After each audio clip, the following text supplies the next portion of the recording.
ఇప్పుడు మనసంతా ప్రశాంతంగా ఉంది. పచ్చళ్ళ గోల వదిలిపోయింది. ఇంకా 3 రోజుల పాటు పచ్చడిని అయితే తిప్పాలి, ఉప్పు కరగాలి కాబట్టి. ఇది రెండో రోజు. 2 గిన్నెల్లో ఉంచాం కదా, అదంతా ఒక గిన్నెలోకి వేయాలి ఇప్పుడు మేము. నాకు పచ్చడి పట్టుకోవాలంటేనే భయం వేస్తుంది, ఎక్కడ కంట్లో పడిద్దా అని చెప్పేసి. లేదంటే ఇబ్బంది అయిపోతుంది అని చెప్పేసి అయితే 2 ఒక దాంట్లోనే కలిపాము. మా పెద్దమ్మ వెళ్తా పదే పదే చెప్పింది, జాగ్రత్తగా చూసుకోండి ఉప్పు అంతా సరిపోయిందో లేదో, కరిగిందో లేదో అని. ఇంకా ఆ 2 గిన్నెలో ఉన్నది మొత్తం దీంట్లోకి అయితే మార్చాము. అడుగున చాలా ఉప్పు ఉంది. నా తొందరపాటికి ఎక్కడ కింద పారబోస్తానని భయపడ్డాను. ఎందుకంటే నాకు ఆత్రం ఎక్కువ. ఇంకెందుకులే అని చెప్పేసి ఇంకా లాస్ట్ కి మా అమ్మకే ఇచ్చాను. అదంతా చేత్తో తుడిచింది గుజ్జు.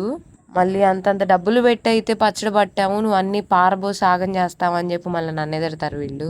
పచ్చళ్ళలోకి కారం సరిపోలేదు, మళ్ళీ మా అమ్మ ఇంకో ప్యాకెట్ తెప్పించింది. ఇంకా అదే వేస్తుంది ఆ కారమే. మా అమ్మ చూడండి మొహం ఎలా పెట్టిందో. ఇంకా అలా వేడి వేడి అన్నంలో మామిడికాయ పచ్చడి కలుపుకొని తింటే ఉంటది చూడు, సూపర్ ఉంటది. ఓకే, ఉంటా, బాయ్.